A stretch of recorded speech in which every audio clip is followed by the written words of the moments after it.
How different does the mood seem compared to last year? Or do you think like some of the bad vibes talk last season was overblown? Can it be a mixture of both? Sure. Where I feel like, there are definitely things that weren't working, and I think you could obviously sort of see that spill out in all of the events happened, as you guys mentioned, Nate McMillan being let go in February, Travis Schlenk stepping back in Mm. December.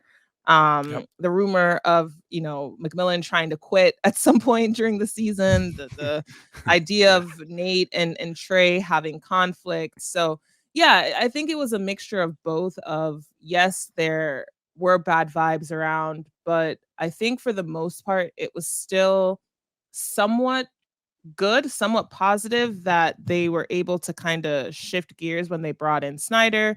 I would think that a lot of the players they still were a solid unit. It's just hard when there's so much chaos from the top down to actually have a productive season.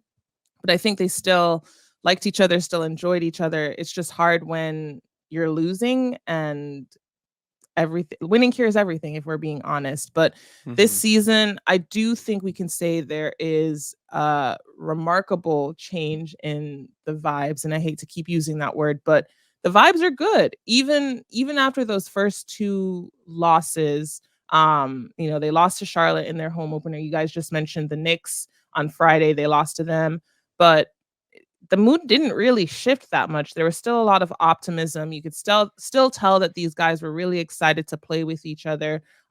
They brought in veterans like Patty Mills, who is known for his vibes, Yeah. and Wesley Matthews, who has been quite a rallying force for a lot of these guys on the floor. Even though he Mm. hasn't been able to kind of play, he's been that good locker room presence. And as much as John Collins tried to be that guy, it's a lot different when you have two guys who have 15 years, 14 years before they came to the Hawks of experience in the NBA.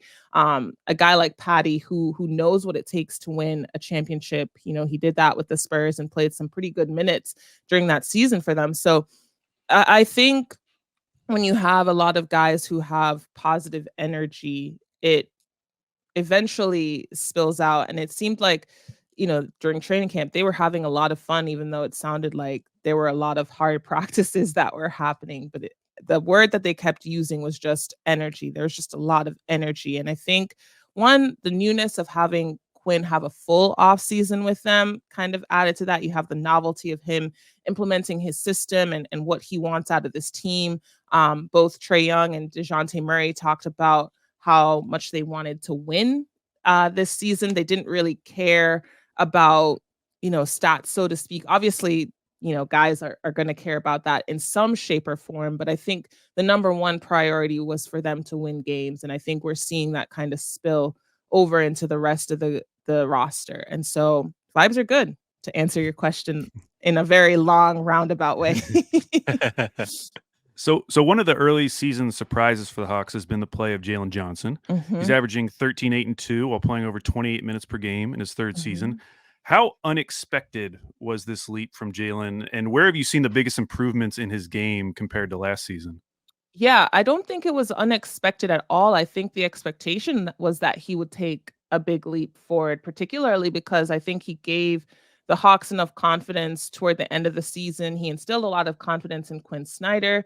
When he came in, I mean, Quinn was singing his praises almost as soon as he walked through the door. But yeah, I don't think it was unexpected that he would be able to put up performances like he has so far in these first 5 games. I think the biggest leap is that he has the confidence of the rest of his teammates, and that's kind of spilling through. But I think what we'll continue to see from Jalen is just that he has so much versatility. He can create Mhm. for others. We see him have an amazing connection with Onyeka Okongwu, and I think the fact that they're kind of best friends off the court kind of helps that.